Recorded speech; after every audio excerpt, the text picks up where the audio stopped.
yang kita sudah bicarakan selama ini tentang budaya dan antropologi Batak yang berasal dari sebuah sumber mitos dan turunannya, itu sebagai sebuah modal sosial dan budaya yang patut untuk kita revisi keberadaan kita sekarang.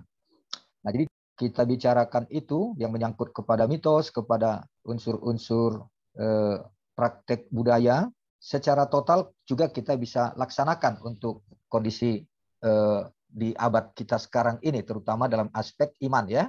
Karena sekarang kita sudah menjadi beragama Kristen dengan beriman kepada Yesus Kristus. Nah, karena itu bagaimana untuk mengkontekstualisasikan.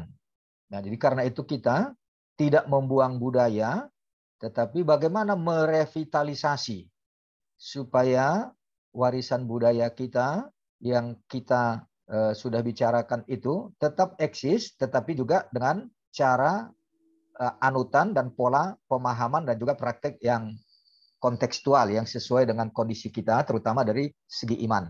Nah, karena itu topik kita hari ini mau mengajak kita bagaimana merevitalisasi, baik dari unsur seni budaya ataupun antropologi, dari cerita-cerita mitos dan juga bagaimana produk-produk budaya yang kita bicarakan kemarin. Ya, sekarang kita akan masuk kepada materi ini yang saya sudah kirim tadi ya. Revitalisasi budaya sebagai refleksi iman. Nah, karena itu kita juga sebagai orang Kristen tidak mungkin kita menyangkali iman kita untuk memelihara seni budaya dan antropologi Batak yang kita bicarakan itu ya. Karena kita sudah orang Kristen, jadi bagaimana itu juga direfleksikan dalam konteks keberimanan kita sebagai orang Kristen ya. Nah, karena itu kita harus melakukan revitalisasi budaya. Itu adalah bukti penghargaan akan warisan budaya yang dikaruniakan Allah. Nah, jadi secara positif kita tidak ragu-ragu mengatakan bahwa apa yang kita bicarakan selama ini tentang antropologi budaya dan seni budaya Batak itu adalah pemberian Tuhan ya, karunia Tuhan yang kita harus syukuri dan harus pelihara. Walaupun ya tentu tidak bisa total seperti bagaimana dulu nenek moyang kita melakukannya, seperti itu juga kita sekarang, terutama dalam segi penghayatan-penghayatan nilai-nilai spiritualnya ya. Oleh refleksi itu diharapkan akan terjadi pula aksi revitalisasi. Revitalisasi harus dilakukan bukan hanya dalam kehidupan beragama, tetapi juga di dalam berbudaya. Berikut pula praktek berseni budaya Batak. Sebab agama dan budaya merupakan dua sisi mata uang. Nah, jadi kita harus sadar betul bahwa budaya dan iman, agama dan budaya itu dua sisi dari satu mata uang yang tidak bisa dipisah. Karena itu tidak boleh ditiadakan yang satu tanpa yang lain. Dan kita sebagai orang yang berbudaya dengan warisan kita yang begitu indah, itu sangat membantu untuk penghayatan iman kita. Termasuk juga bagaimana iman kita berdiri di atas budaya, dengan akar budaya ya. Jadi kalau iman juga tidak berdiri, tidak dibangun dengan akar budaya, itu juga akan keropos. Dia tidak akan membumi, tidak akan bisa dihayati dengan baik. Itu juga menjadi timpang. Nah, karena itu revitalisasi harus dilakukan dalam praktek dan bagaimana penghayatannya. Nah, jadi seperti contohnya ya, kalau misalnya dalam gondang Batak itu ya, kalau orang Batak dulu kan selalu ada mamita gondang di sobahon, dipilihon kepada nama-nama yang disebut sebagai dewa-dewa atau apa namanya ya, sobaon orang Batak itu ya. Nah, jadi kalau kita sekarang tentu ya tidak itu lagi. Tetapi praktek gondang itu tetap kita laksanakan. Mangulosi juga dan segala macam unsur-unsur budaya di dalam pesta-pesta adat itu tetap kita lakukan. Tetapi tentu orientasinya tidak lagi kepada roh-roh atau arwah-arwah atau sobaon yang ada di dalam tradisi Batak kuno itu sebelum mengenal Yesus Kristus. Apa yang hendak bagaimana melakukannya akan dapat diketajar mengenal budayanya dengan benar. Nah, jadi karena itu kita sudah belajar budaya Batak, antropologi Batak, itulah yang harus kita revitalisasi. Jadi ada unsur-unsur yang kita kan nilai-nilai yang terkait dengan roh-roh ya, arwah-arwah dan juga bentuk-bentuk ya, kalau dulu kan selalu ada mamili-mili gitu kan. Nah, tetapi sebenarnya bisa dilakukannya sudah tidak lagi kepada seperti nenek moyang kita yang dulu. Sebab memberikan penilaian tanpa lebih dahulu belajar mengenal dan dengan benar adalah satu bentuk penghakiman yang tidak adil. Dan itu bukan tugas orang percaya. Nah, jadi kita juga Kalau tidak kita kenal dengan itu juga enggak fair. Itu menunjukkan kita menghakimi dan bahkan mengkhianati, tidak menghargai karunia Tuhan. Seperti yang sebagian orang Kristen lakukan. Ya, dia tidak belajar dengan baik tentang antropologi budaya Batak, tetapi dia sudah langsung katakan sibulis dari setan itu semua. Nah, itu kan udah membabi buta. Nah, jadi cara seperti itu tidak dewasa secara iman ataupun juga secara intelektual.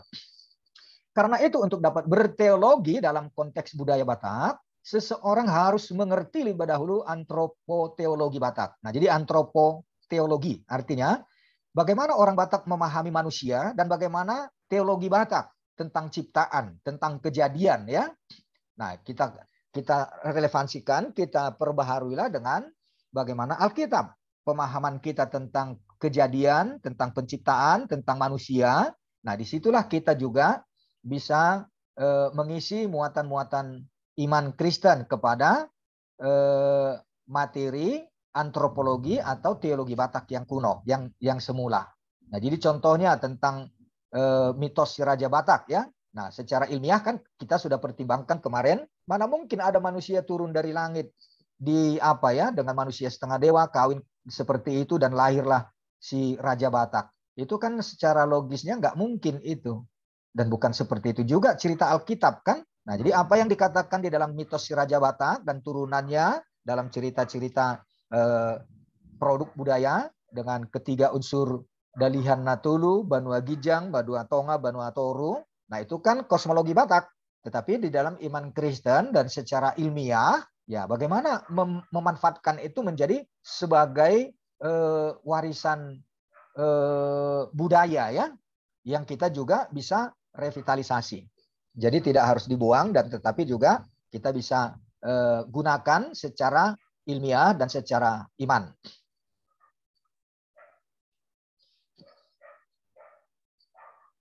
Lalu menilainya di dalam tingkah laku dan tindakan mereka sehari-hari bukan dengan ukuran yang telah ditentukan sendiri. Kemudian untuk memperbaharui, orang perlu masuk ke dalam sistem budaya tersebut. Itulah tugas kontekstualisasi. Nah, tidak mungkin kita bisa melakukan kontekstualisasi kalau kita juga tidak di dalam budaya itu.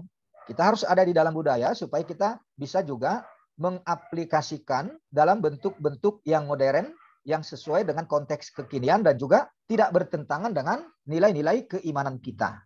Nah, karena itu kita ada di tengah-tengah budaya, harus hidup di dalamnya, menghargainya, tetapi juga sekaligus melihatnya secara kritis dan menggunakan akal budi dan iman kita untuk mengkombinasikan hal-hal yang patut dan layak untuk dikontekstualisasikan. Usaha kontekstualisasi terhadap budaya Batak harus didasarkan pada penafsiran ulang ontologi Batak. Nah, si Raja Batak seperti itu dengan melahirkan orang-orang yang menjadi nenek moyang kita dengan marganya yang kita pakai sekarang namanya menjadi marga kita. Nah, bagaimana itu untuk menjelaskan kita hayati, kita saling menghargai Dalihan Natulu dengan sabutuha kan, hula-hula buru itu akan tetap kita laksanakan, kita warisi. Untuk itu data-data antropologi dan unsur-unsur seni budayanya perlu ditafsirkan ulang secara teologis. Nilai-nilai dan konsep-konsep kebenaran yang bermakna yang sudah ada dalam pengalaman orang Batak sebelum Kristen itu juga harus dihormati supaya konsep-konsep tentang Allah benar-benar berbicara tentang hakikatnya yang sejati. Nah, karena itu kita juga perlu belajar bagaimana orang Batak dulu mempercayai tentang Mula Jadi Nabolon, dan apalagi kalau kita mau memahami di Bata Nadi Ginjang, di Bata Banua Tonga, Banua Toru. Nah, jadi tentu tidak serupa ya Bata yang Tulu itu ya, Banua Ginjang, di Bata Banua Tonga, di Bata Banua Toru. Nah, tetapi konsep itu bisa kita gunakan. Nah, tetapi ada pembaharuan, pemahaman dan penerapan bisa memaknai budaya kita. Eksistensi gereja dalam hal ini Kristen menggunakan nama HKB Bataknya itu ya. Tentu itu menjadi bagian juga identitas konteks kehidupan bergereja. Itu eksistensi gereja kita ya. Nah, jadi eksistensi gereja tentukan Allah sejak semula, bahkan sebelum dunia dijadikan. Nah, ini sebuah prinsip Alkitab yang kita bisa sebagai orang Batak Kristen, orang Kristen Batak ya, ditentukan Tuhan budaya kita belum datangnya kekristenan, sebelum orang mengkaji secara ilmiah, secara akademik. Kita sekarang kan tentu tidak datang dari langit. Nah, logis dan ilmiah seperti ini, ya kita bisa memaklumi itu dan memanfaatkannya untuk memberikan, memanfaatkan itu menjadi media untuk menjelaskan kebenaran kita. Nah, jadi itu menjadi sebuah cerita yang bermanfaat ya. Nah, sama seperti di Alkitab yang kemarin kita sudah bicara, Adam dan Hawa sepertinya satu akal dengan adanya ya manusia sudah ada jutaan tahun yang lalu kan. Nah, pun kalau kita ada diperhadapkan dengan teori-teori evolusi Darwin gitu ya, tetapi ya kita sudah bisa secara ilmiah dengan dasar disinari oleh iman kita akan bisa memaklumi.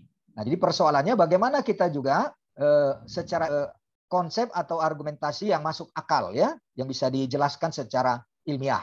Tetapi juga dalam konteks iman kita juga tidak harus membuang atau mengabaikan itu. Sebagai itulah kita berkarya bekerja dalam tugas-tugas penginjilan. Jiwa Kristen akan dua elemen fungsional dengan ekspresi iman Kristen. Nah, itulah keberadaan kita. Ya tadinya mungkin kalian ya belum belajar mengkaji secara ilmiah. Ya begitu saja mungkin kita menghayati atau pemahaman akademik. Nah, jadi kan sepertinya kita hanya karena tradisi ikut-ikut belajar seperti ini, kan kita akan lebih jelas secara kekafiran. Dan inilah juga bisa menjelaskan itu. Dan Batak telah menjadi dua unsur-unsur penting dari kultur orang Batak dewasa yang signifikan. Jadi dengan apa yang secara religius tanggung jawabkan. Dan semakin kita juga bisa bertumbuh di iman. Revitalisasi yang harus dilakukan pertama-tama adalah nilai-nilai tersebut harus ditemukan terlebih dahulu. Lalu di nilai Injil Kristus atau kritik dengan kekafiran. Nah, yang saja mengatakan itu kafir, itu kita dalami dulu, kita pelajari dulu. Nah, jadi kalau memang ada unsur sipele begonya, ya itu yang harus dihentikan, itu yang harus dibatasi, dikikis ya. Ya contohnya saja lah, kalau memang kerbau itu sampai ditombaki gitu sampai mati, itu kan nggak manusiawi dan rasanya. Tetapi bagaimana itu dibuat menjadi sebuah eksibisi atau pertunjukan atau sebuah praktek budaya tanpa harus melakukan kekejian atau cara-cara yang tidak manusiawi ya, yang tidak lagi makhluk hidup yang juga tidak seperti contohnya kalau apa yang makan di kaca dan apa itu ya, kuda kepang ya. Nah, kalau itu manusia yang benar bisa makan paku, makan apa, sur setannya itu harus dibuang. Nah, jadi seperti itu juga, tetapi bisa tetap dia melaksanakan seperti jaran kepang itu ya, tentang kesurupan atau hal seperti itulah perlunya itu tetap dilakukan, bukan lagi kekafiran. Sejauh mana normatif memang dan tidak bertentangan dengan iman kita ya. Kalau tidak cocok ya harus dibuang. Tetapi tidak gampang untuk mengatakan itu langsung si kekafiran dan kekristenan itu identik dengan Injil kabar baik. Jadi tidak harus diterima Injil tanpa dikarapkan dalam konteks budaya, tradisi adat maupun agama. Kita itu juga bagian dari sistem budaya. Nah, jadi apa yang ada di dalam sistem budaya, tetapi budaya yang bukan berasal dari budaya Batak gitu. Nah, datangnya kekristenan unsur-unsur budaya modern Barat, karena misionaris yang datang ke tanah Batak itu ya memang manusia berbudaya yang berasal dari ya mereka juga akan punya budaya. Nah, jadi ketika kita juga mendapatkan iman Kristen dari mereka, ya tentu di situ juga ada juga bagaimana orang Barat atau orang Jerman kegiatan sosial di tanah Batak, yaitu kan dengan bagaimana kehidupan bisa dilepaskan juga. Nah, tetapi warna indah ya dalam setiap konteks budaya kekristenan yang khas dibandingkan dengan di budaya-budaya atau suku bangsa yang lain. Semua agamaan. Nah, jadi kalau dikatakan sarupa dosudai agama, ya memang samaan itu. Nah, jadi agama itu juga adalah budaya. Nah, jadi karena itulah maka kalau dikatakan semua agama sama, ya sama sebagai. Nah, begitu juga ketika dan kita sebagai orang kita, ya disitulah kedua budaya itu bertemu. Budaya yang lain.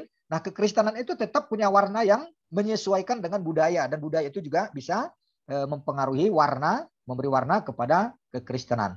Membuat budaya itu menjadi indah, ya menjadi baik.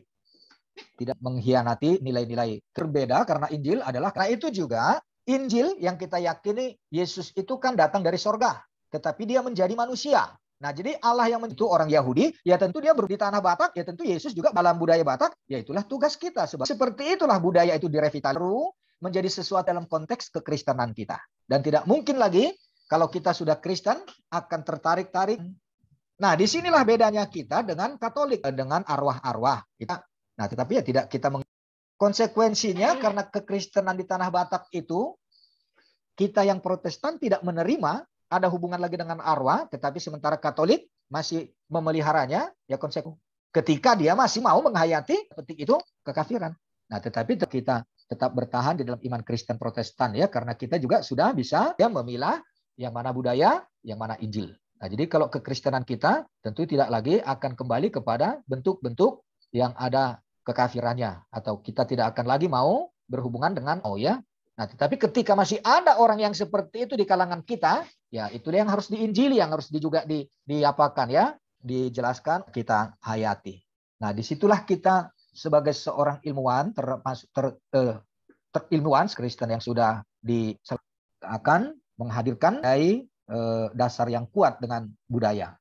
Ya, karena Injil adalah budaya sorga yang ada dan hadir dalam dunia, walau bukan berasal dari dunia, melainkan dari sorga. Dan itu yang diajarkan oleh Yesus kepada kita, bukan lagi dari dunia ini, tetapi dari Bapa, dari sorga. Nah, jadi kemanusiaan kekristenan kita tentu akan bisa melihat ke sesuatu yang relasi untuk karena iman Kristen kita tetapi tinggal di dunia, ya bagaimana unsur-unsur dunia yang kita katakan budaya kita itu menjadi diterangi oleh iman kita. Kita kerjakan, harus kita benahi ya di tengah-tengah konteks kekristenan. Disinilah gereja mengambil tempat.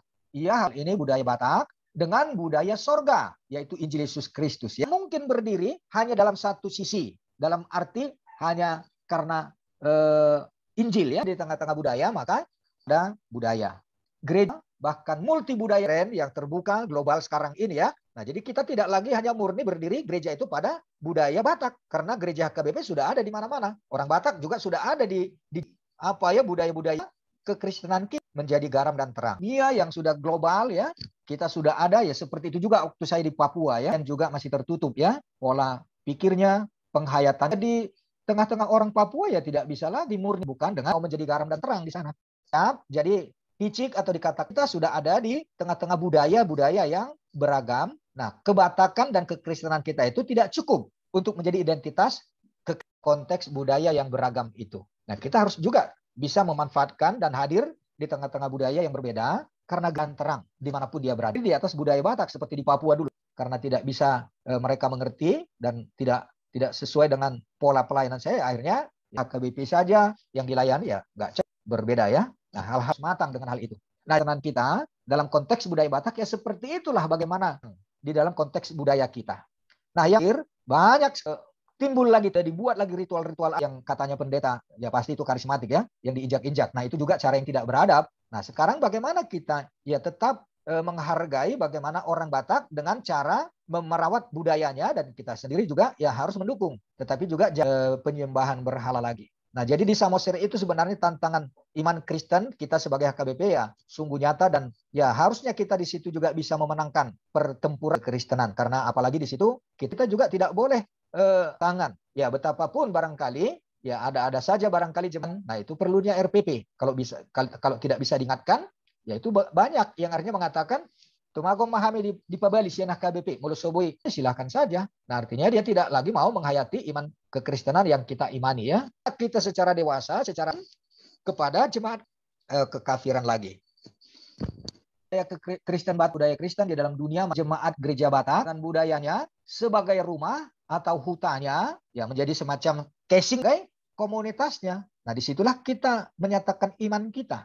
Kalau kita tidak bersekutu dengan bisa hadir menjadi garam dan sebagai iman Kristen yang selalu bersahabat dan mau menjadi berkat dan membawa terang ke orang Kristen Batak dari berbagai tahap dan maupun ke perkembangan kepribadiannya, resikan imannya dalam konteksnya punya kepribadian yang matang dewasa. Kita tidak akan menutup diri maling contohnya ya. Dan kita juga tidak akan menutup diri dengan Katolik atau mungkin dengan kelompok mereka. Disitulah menunjukkan kedewasaan. Kalau saya secara pribadi sih kompleks kita menjadi kita merasa diri kita hebat tetapi tidak mau, tetapi sombong. Nah, itu justru sombong, angkuh. Nah, karena itu seorang teolog tidak boleh menutup diri dengan orang yang katakanlah dengan formalim ya. Kita juga harus mampu merangkul mereka, berangkulan dengan mereka.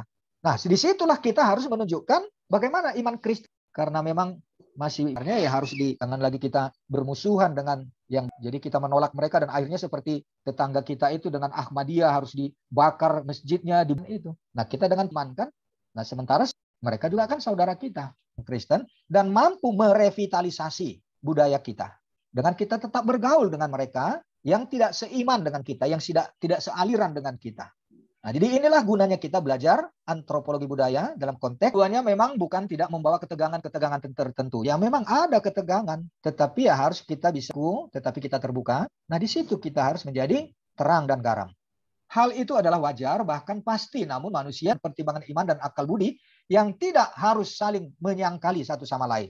Nah, kita tidak harus menyangkali iman dengan kita. Tetapi sebaliknya juga, ketika kita dominan, berhadapan dengan orang yang di Tapanuli lah. Para malim itu kan minoritas, jangan jadi menutup diri dengan mereka. Dan jangan kita musuhi mereka. Nah, di sini menunjukkan kedewasaan kita itu. Dan kita mau mengatakan bahwa kita sudah sungguh-sungguh mengerti tentang budaya kita bisa duduk bersama, bergandengan tangan, walaupun beda iman. Nah, justru disitulah iman kita itu juga bisa menjadi terang. Kalau kita tidak mau bergandeng tangan dengan mereka, kita akan seperti katak di dalam tempurung. Iman kita itu jadi tidak bergeming atau tidak bercahaya ya kepada lingkungan. Nah, jadi ini yang seringkali membuat tekan atau bahkan jadi tidak ketegangan. Oke, ketegangan pada kehendak Tuhan senantiasa ada dan harus diwaspadai. Nah, kita tetap menyerap lagi unsur-unsur kekafiran itu yang kita. Tetapi manusia adalah makhluk khusus yang mampu dan wajib mengambil keputusan. Berpikir, akal budi kita itu juga harus berhikmat ya. Tetapi juga kita bisa memakai kesempatan yang memberitakan iman kita kepada mereka. Nilai-nilai yang muncul dalam kebudayaan dan maksud Tuhan. Nah, jadi sebagai orang Kristen, dan mana nilai iman dan sama dengan mereka yang berbeda. Justru disitulah dinamika kreatif. Nah, kita sendiri, dia pun dari kelompok dengan perempuan lebih dari semua itu, orang Kristen bahkan adalah manusia baru karena kita sudah dikuduskan oleh Yesus Kristus. Tetapi jangan lagi laku tebus oleh Yesus Kristus. Bukan lagi manusia lama dan mati. Nah, jadi itu kita sudah dibebaskan. Di dalam kemanusiaan ada kuasa yang menjadi dalam persekutuan dengan Tuhan, memberitakan keselamatan kita, Injil keselamatan kepada orang lain, ya kita harus masuk bersama dengan mereka, duduk bersama di misi kita ya. Dengan itulah maka bagi pembangunan jemaat dan komunitas umat beriman sebagai kesempatan dan masa pendidikan iman sambil tetap waspada akan tinggalkan, tapi kita sudah tahu ya yang mana kafir, mana unsur-unsur kekafiran, kita tidak akan terpengaruh lagi. Pandangan teologi yang tidak memiliki yang pertama, dan kita bukan lagi manusia Adam, menjadi manusia bahkan yang tidak harus lagi takut atau meninggalkan atau budaya dan manusianya orang Batak sesama kita praktek kekafiran ya. Saya tutup share screen-nya. Kita diskusi. Yuk, silakan.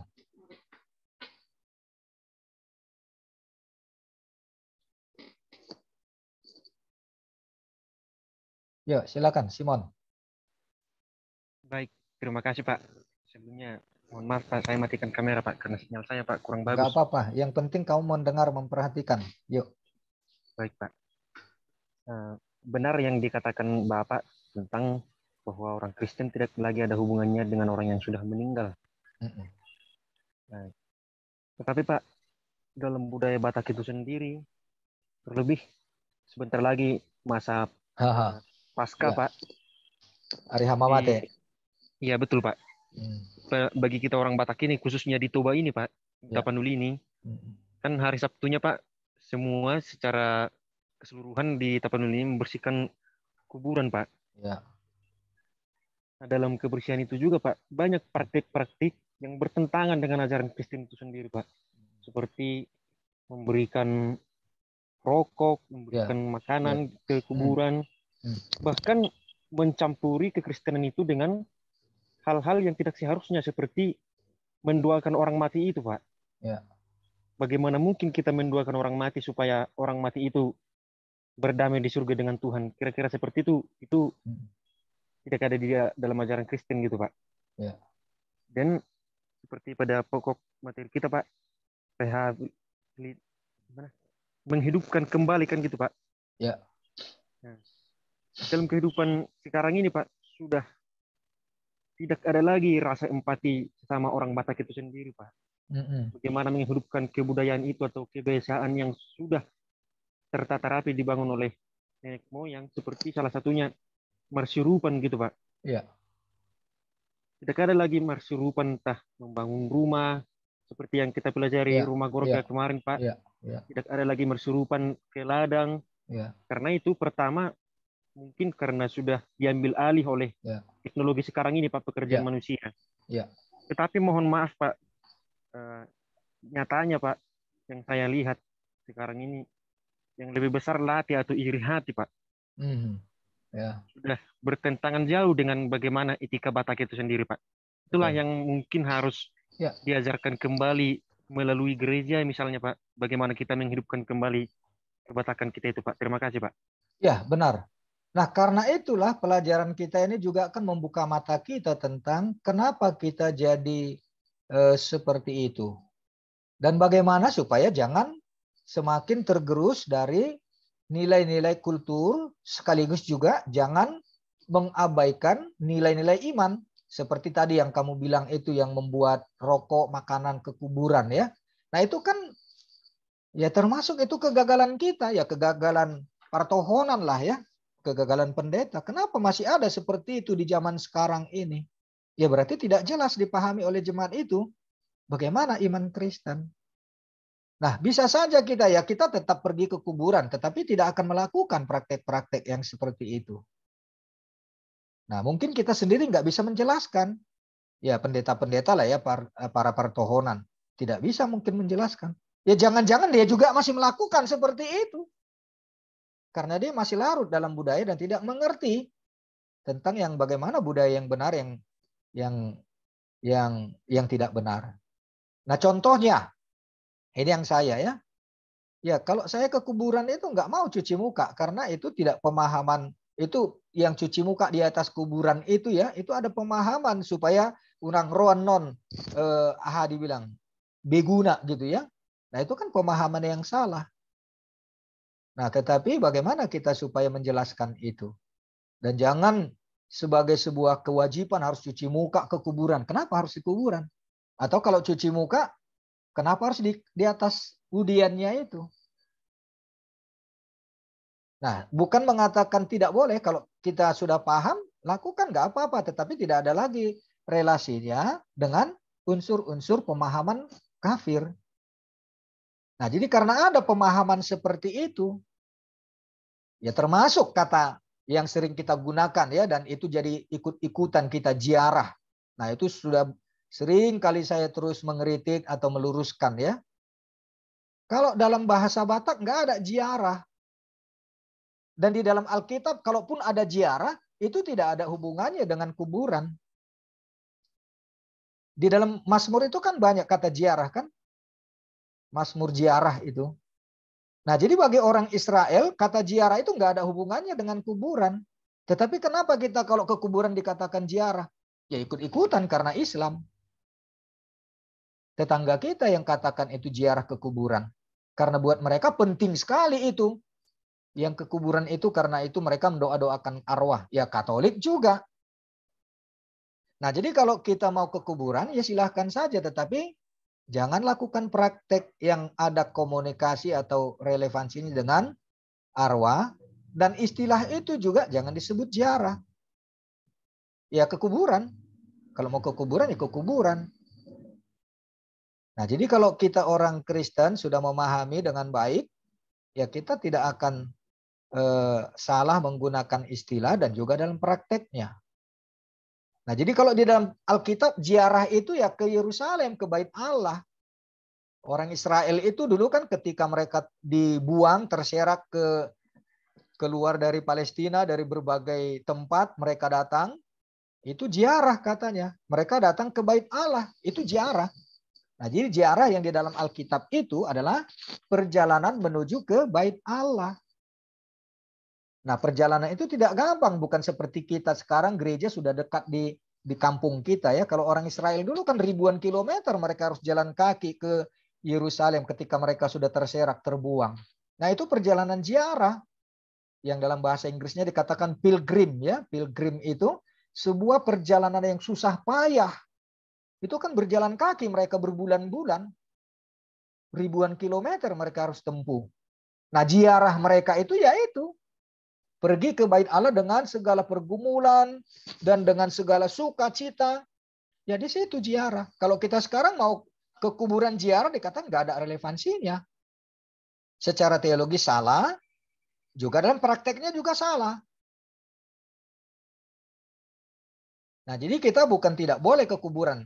Ke kuburan, tetapi jangan dikatakan ziarah dan juga jangan praktekkan ada hubungan-hubungan atau latar belakang pemahaman dengan unsur-unsur kekafiran.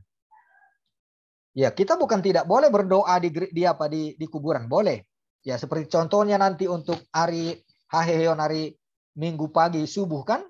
Ya, kalau kita tetap mau membuat ada acara di kuburan ya silahkan, tetapi Itu dalam rangka sukacita kebangkitan Yesus, tidak ada lagi hubungan dengan arwahnya orang-orang mati yang kita kuburannya kita datangi. Ya kalau mau dibersihkan ya dibersihkan. Nah, baik kalau di situ juga bisa dibuat semacam KKR ya, ibadah begitu. Atau ibadah kelompok-kelompok keluarga yang ada di situ, atau ibadah raya dibuat. Ya, itu kan kesempatan untuk bersaksi ya. Jadi kebangunan iman di situ.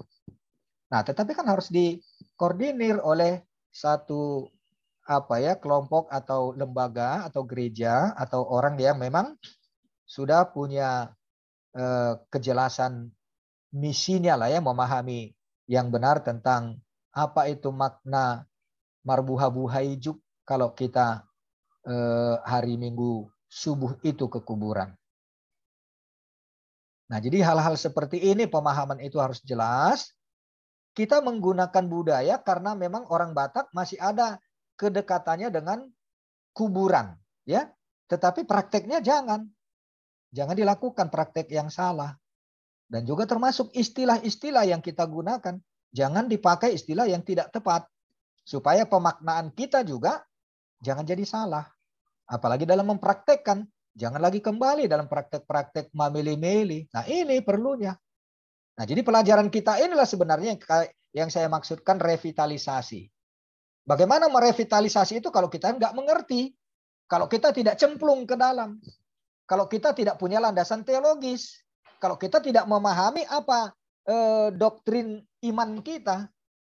Nah, jadi kenapa terjadi seperti kamu katakan itu? Ya, jangan-jangan para pendeta kita juga, para guru-guru juga nggak punya pemahaman yang benar tentang doktrin kekristenan.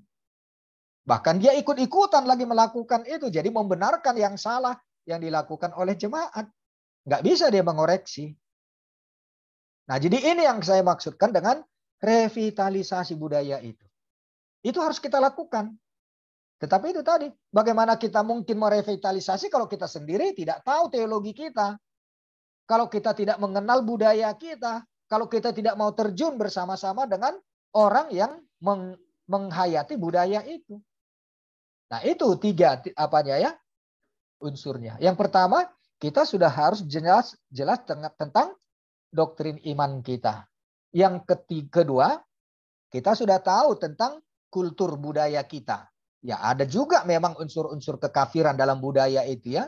Tetapi kita sudah tahu yang mana itu supaya kita jangan lagi kembali kepadanya. Dan yang ketiga, kita mau terjun ke dalamnya. Kita bergaul dengannya. Jangan kita menghindarkan diri. Dan jangan hanya kita mengecam, itu sudah si pilih bego. Ya sementara kita sendiri bagaimana? Apa tanggung jawab kita? Nah, itu persoalannya. Paham kita enggak dengan iman kita? Tahu kita tidak apa yang dimaksud dengan si pilih bego dikatakan yang kita katakan si pilih bego itu. Jangan gampang saja kita mengatakan si pilih bego. Nah, tetapi kalau kita sudah belajar seperti ini, ya kita secara akademik kan sudah bisa memilah mana yang budaya memang ada unsur kekafiran, mana yang harus dihindarkan dari kekafiran. Nah, jadi mempraktekkan itu kan sudah menjadi baru kita. Itu yang dimaksud dengan revitalisasi. Untuk itulah kita perlu belajar antropologi budaya Batak ini. Kita kan belajar iman Kristen. Kita sudah menghayati iman Kristen. Nah, tetapi bagaimana dalam berkontekstualisasi ya, merevitalisasi. Oke, begitu. Simon? Baik, Pak. Terima kasih, Pak. Oke. Silakan, siapa lagi?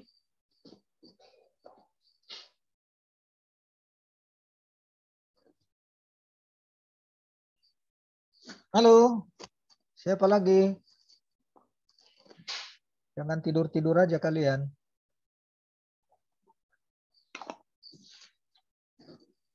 Si Mitra? Halo, Mitra. Ya, Pak. Apa yang kamu mau tanggapi? Sama juga Pak seperti yang dikatakan oleh Saudara Simon Pak. Di sini Pak membersihkan kuburan seperti itu Pak. Kadang memberikan makanan, rokok begitu Pak. Dan kadang Pak sebelum contohnya Pak hari Jumat hari Mama Mati Pak. Kadang ada orang masyarakat di sini saya lihat Pak, malam Jumatnya Pak datang ke kuburan Pak. Itu mereka buat Iya. lilin Pak. Nah, Pak. Kemudian mereka di situ apa Pak? Contohnya Pak, rombongan kayak gitu Pak, kumpulan di situ orang itu Pak, di situ berkumpul dan situ juga Pak, kadang orang itu nginap di situ, makan di situ bersama sampai pagi Pak, kayak gitu Pak. ya nggak apa-apa, tetapi apakah muatan-muatan kekafiran memang sudah tidak ada lagi praktek-prakteknya? Ya nggak apa-apa kalau kita mau membuat itu ya semacam rekreasi rohani lah ya, semacam wisata rohani ke situ. Tetapi prakteknya jangan dilakukan, praktek yang ada kaitan dengan arwah tadi itu.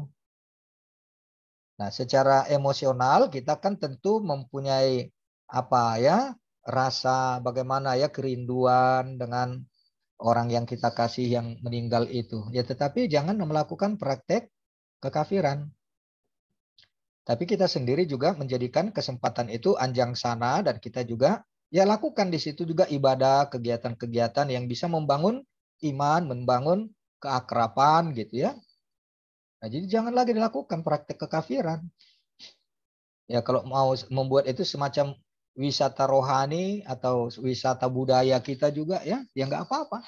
Ya, praktek kekafiran itu yang harus dihindarkan. Nah, karena itu harus punya pemahaman yang mana yang kafir, yang mana yang tidak kafir. Nah, jadi jemaat itu juga kan harus dikasih pendidikan juga, pemahaman tentang yang mana boleh, yang mana tidak boleh.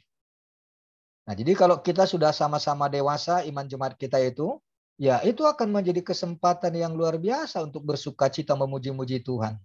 Ya, kita harapkanlah semua jemaat kita itu sudah dewasa, yang mereka apakah mau membuat acara sampai nginap di kuburan, ya silakan. Tetapi yang prakteknya itu jangan lagi ada unsur kekafiran. Untuk keakraban kan bagus itu. Nah, dibuatlah juga di situ juga ya semacam kebaktian atau ibadah ya, perenungan. Ya bisa juga sambil mengenang bagaimana orang yang meninggal itu dulu ya menjadi pembelajaran untuk keluarga, menasihati semua. Ya katakanlah itu kuburan opung kita ya atau orang tua kita. Kita sebagai yang bersaudara, anak-anak atau keturunannya, kita saling diingatkan tentang nilai-nilai yang baik atau kenangan-kenangan yang perlu untuk disegarkan ya. Nah, itu kan menjadi media pembelajaran atau pendidikan iman juga sekaligus untuk mengakrabkan ya. Ya baik. Nah, tetapi itu tadi prakteknya sudah bersih atau tidak. Nah, kalau kita sebagai pertohonan ya tentu harus sudah menjamin jemaat kita itu tidak akan lagi jatuh kepada praktek kekafiran. Oke. Ada lagi? Silakan. Pak. Saya Pak. Panca. Siapa Dion? Panca Pak. Panca, silakan. Panca Dion Pak. Iya. Iya Pak, seperti yang Bapak katakan tadi, bahwasanya sekarang dan bagi saya ini Pak, budaya adalah suatu anugerah, Ya. sarana untuk penginjilan itu sendiri Pak. Ya. Namun berbicara tentang pemahaman ini Pak, contohnya macam anak-anak muda sekarang, dia nggak tahu bahwa ada suatu adat budaya, dia nggak ngerti pemahaman itu kafir apa enggak, baik untuk dilakukan apa enggak. Contohnya macam tadi yang di kuburan tadi Pak, yang saya lihat sekarang Pak, bahwasanya kurangnya orang memahami bahwasanya itu baik untuk dilakukan apa enggak. Soalnya terlalu gampang orang pada saat ini berkata Pak, ketika dia ditolak di gereja di acara pernikahan, langsung ya udah basuh raja aja katanya. Sementara dia nggak ngerti itu Pak, terlalu gampang ngomong. Dan masalahnya Pak, orang-orang sekitar yang mendengar itu, oh iya lanjutlah katanya. Iya. Kekurangan pemahaman itu. Iya. Sementara ada orang yang mengerti akan risih tentang hal itu dan menolaknya Pak. Iya. Terima kasih Pak. Bagaimana lagi Pak untuk mengasih tahu bahwasanya itu adalah hal yang salah dan tak perlu untuk kita lakukan lagi. Nah, pertama-tama itulah tanggung jawabnya kita sebagai, ya kalian lah juga nanti ya sebagai pemimpin di jemaat, sebagai guru atau sebagai pendeta. Terutama kalian guru, karena kalian yang langsung nanti di dalam jemaat lokal membawa pengertian yang benar tentang kekristenan, tentang iman Kristen ya. Nah, saya pikir inilah yang harus kita rancang menjadi sebuah kurikulum pembelajaran. Dari mulai sekolah minggu, kepada remaja atau para guru malua, kemudian bagi Naposo Bulung, kepada seksi-seksi yang ada di gereja kita, kepada ama, ina, lansia gitu ya. Nah, disitulah kita menyampaikan pembelajaran itu, nilai-nilai keimanan kita. Nah, tentu dengan seperti di almanak kita itu kan sudah jelas ya, yang bagaimana teks untuk setiap hari atau setiap minggu, ya tetap ada itu pembelajaran yang kita lakukan. Sermon-sermon ya. Nah, jadi itu gunanya kita perlu membuat sebuah forum pendidikan atau pembelajaran bagi warga jemaat. Dan tugas kita membuat itu menjadi kurikulum. Muatan-muatan kurikulumnya itu juga harus kita tentukan atau mungkin kita sesuaikan dengan, kalau almanak kita sudah jelas ya, itu sudah menjadi kurikulum tahunan. Nah, jadi bagaimana menerjemahkan itu kepada konteks tantangan budaya dan pergumulan-pergumulan kehidupan sehari-hari. Nah, inilah tugas kita sebagai pemimpin jemaat, sebagai teolog, sebagai akademisi ya. Kalian kan sudah menjadi akademisi nanti dalam pelayanan. Nah, jadi dengan demikian, kalau kita sudah menjadi pelayan atau pemimpin di dalam jemaat, ya kita sudah bisa menentukan pokok-pokok bahasan atau diskusi untuk kita terapkan, diajarkan. Nah, terutama itu sangat krusial untuk para guru malua ya, supaya jangan lagi dia menganggap remeh dengan adatkah atau dengan doktrin-doktrin gereja kita ya. Nah, jadi kalau orang yang sudah belajar dari awal dengan baik, ya tentu dia akan menghargai nilai-nilai adat maupun nilai iman. Dia tidak akan bertentangan seperti yang kamu katakan tadi itu. Nah, tetapi ya memang secara organisasi, apalagi banyaknya aliran-aliran gereja yang sekarang gampang-gampangan itu, ya memang ada menjadi apa juga ya tantangan bagi gereja kita. Ya seperti kalau di gereja HKBP karena begitu ketat peraturannya untuk menikah contohnya ya. Nah, nanti dalam pemikiran orang muda dikatakan ribet kali, repot kali ngurusin ini. Tapi kita juga jangan mempersulit. Nah, kadang-kadang memang karena pendetanya atau guru hurianya yang mempersulit. Ya nggak tahu lah, ya semoga tidak ada karena unsur asadapotan amplop gitu ya. Nah, jadi ada kesan mereka memang seperti dipersulit.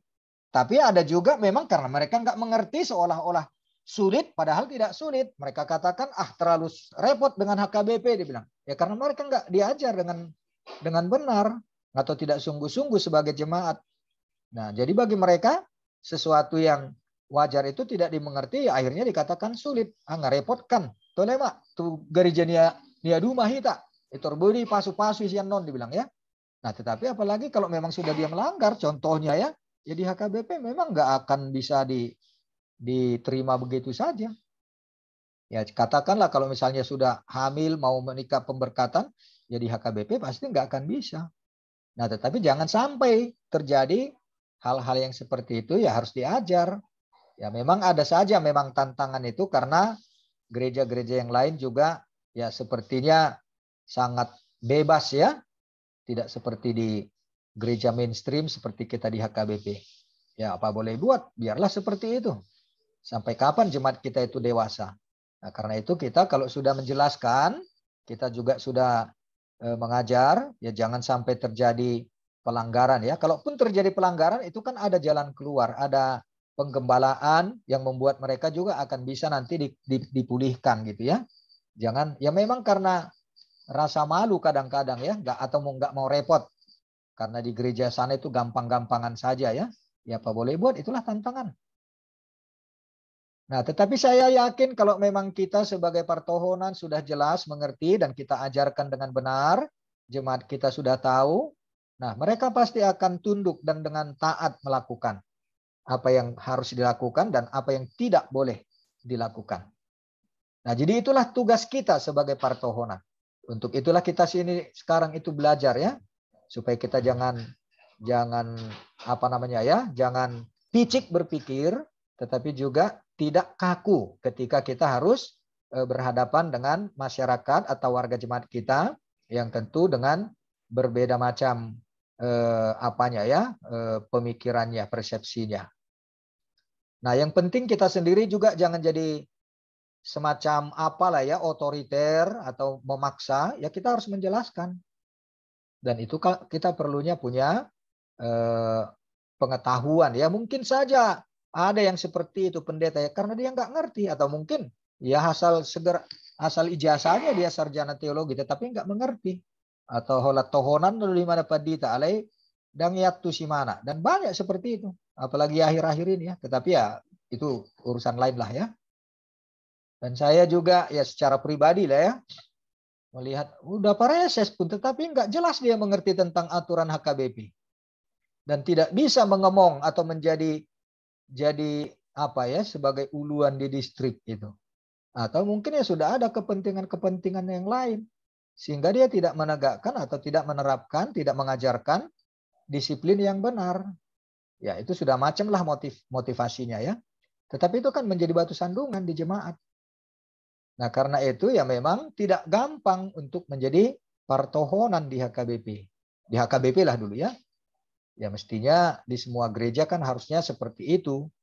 Tidak gampang-gampang aja seperti tetangga kita sudah bisa langsung jadi ustadz padahal nggak ada latar belakang pendidikannya. Haulan naiboto dong ngecap ibana kan kayak tukang obat koyo itu sudah bisa. Nah kita kan tidak seperti itu. Kita kan akademisi. Kita kan juga punya intelektual, kemampuan kita untuk memahami dengan akademik kita ya. Nah inilah perlunya kita pembelajaran yang seperti ini. Mempersiapkan diri kita untuk menjadi pelayan sekaligus pemimpin ya. Pemimpin dalam arti organisasi, pelayan dalam arti motivasi kita tetap menggembalakan. Motifnya menggembalakan ya. Jadi bukan memerintah. Ya, memang akan banyak kita hadapi, tetapi inilah pentingnya yang saya sampaikan ini, bagaimana merevitalisasi potensi-potensi yang ada tanpa harus menjadi menghakimi atau langsung mengatakan itu kafir atau tidak boleh ya. Ya kita dalami dulu, kita pahami dulu. Ya kalau memang toh ada unsur-unsur kekafiran, ya kita hindarkan, tetapi harus jelas yang mana dia.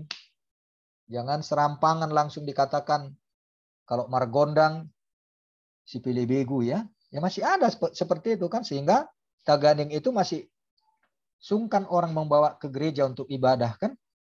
Tapi kalau di kota-kota kan sudah banyak. Nah, di daerah Tapanuli ya mungkin karena persepsi tentang gondang itu atau masih ada praktek kedekatan dengan unsur-unsur kekafiran, masih sungkan atau belum bisa menjelaskan ya untuk menggunakannya dengan baik. Nah, inilah perlunya kita dalam pembelajaran ini secara akademik, secara rasional kita sudah bisa memilah dan kita tahu potensi-potensi dalam budaya itu juga sangat baik untuk dimanfaatkan dalam kerangka tugas pelayanan penginjilan kita. Nah, tentu juga sebagai seorang partohonan, sebagai seorang pemimpin gereja, ya tentu teologi kita juga, pemahaman iman kita juga memang sudah betul-betul kita sudah jelas lah ya. Oke, ada lagi?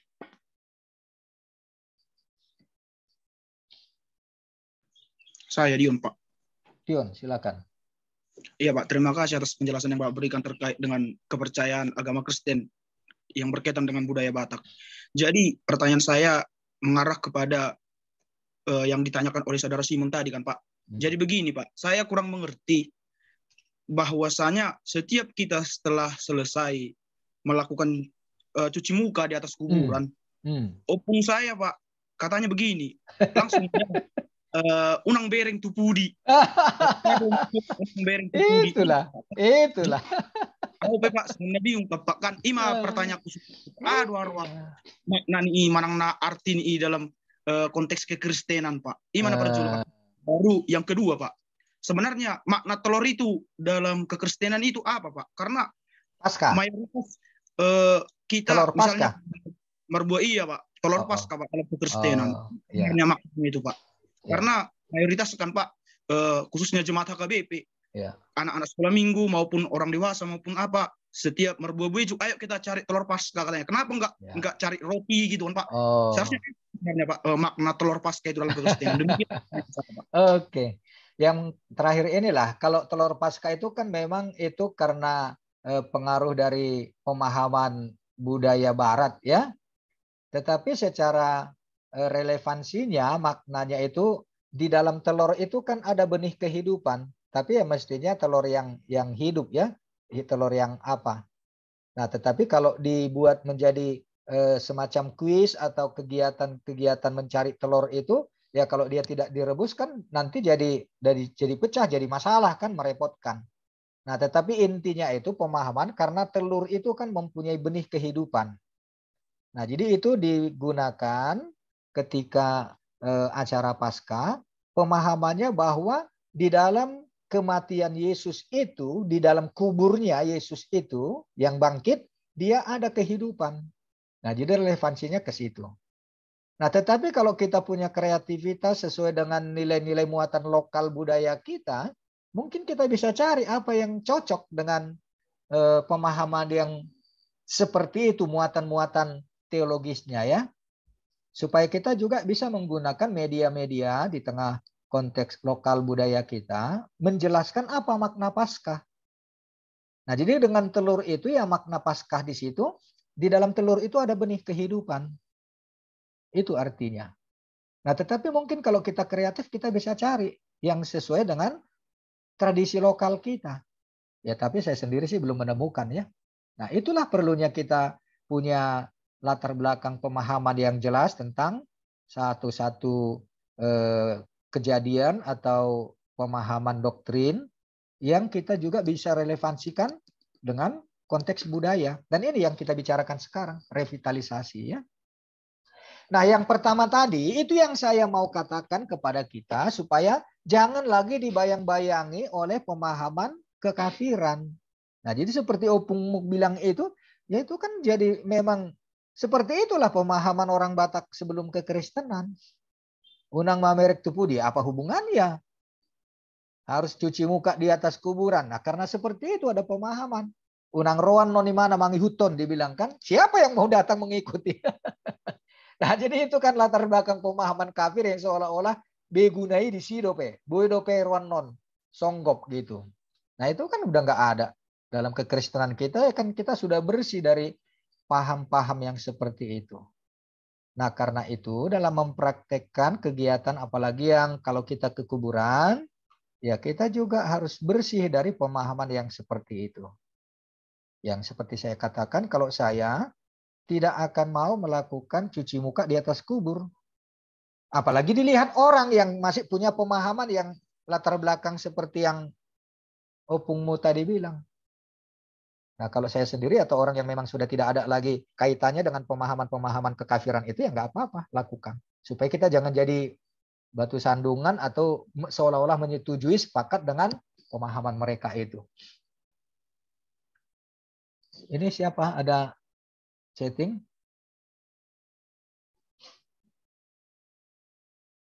Simon?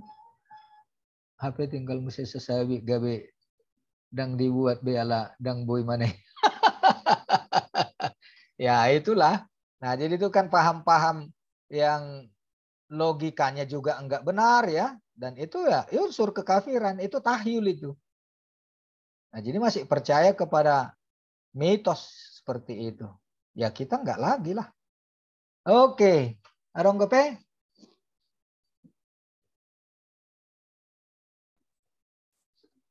Oke, kita lanjutkan sedikit lagi ya.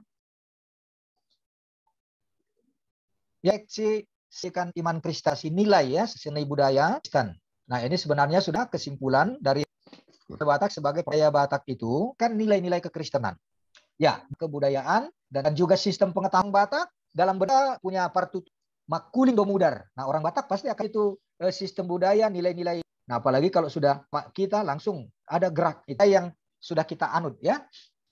Ia memberikan dan menentukan persepsi. Nah, jadi ketika kita atau relevansi hubungan kekeluargaan dari Nahdlatul itu langsung ada spontanitas ya. Sistem diri dan demokratis akan jati diri akan tetap kita anut ya. Satu nilai norma sosial yang sesuai dengan nilai-nilai equilibrium sekali dalam sistem dalihan Nahdlatul. Kalau di dalam tinggi tidak ada yang lebih rendah karena dia mempunyai sebuah sistem kekerabatan. Sistem seperti itulah orang Manat, Mardongal. Nah, jadi itu ada sistem keseimbangan. Pada kesempatan lain kita juga bisa menjadi guru. Itu yang demokrasi Batak tidak ada satu orang budaya Batak, tidak ada bangsa Batak, tetapi tidak ada negara sisi politik sama. Tano Batak politik itu adalah dalam sosial tidak ada di raja begitu ya sampai dengan keturunannya dia raja. Nah, memang sisi ngamang raja, tetapi itu penghormatan, pengharga politik. Beda dengan dia punya rakyat, punya budak, punya juga ya kuasa yang politik. Nah, itu bedanya. Negara, tetapi yang milik bersama. Dan itu nilai ini, namun kepekaan dampak tindakan mereka dari tradisional Batak oleh apa yang menjadi keprihatinan utama di dalam skema sosial yang dihasilkan. Yang menjadi dulu itu kita terapkan. Ada seseorang atau satu kelompok itu nggak boleh. Nah, jadi nilai yang seperti terjadi, kekuasaan seperti itu yang harus supaya jangan atas dasar paradigma tersebut maka konsep budaya konsisten agar nilai-nilai yang berkembang di dalamnya religi, transparan, saling hormat menghormati dan direkonstruksi dan dikembangkan. Dalihan Nahdlatul dalam kehidupan sebagai orang Kristen dalam sebuah komunitas yang kita juga bukan karena berdasar atau di gereja juga. Nah, jadi nilai-nilai itu tetap terpelihara.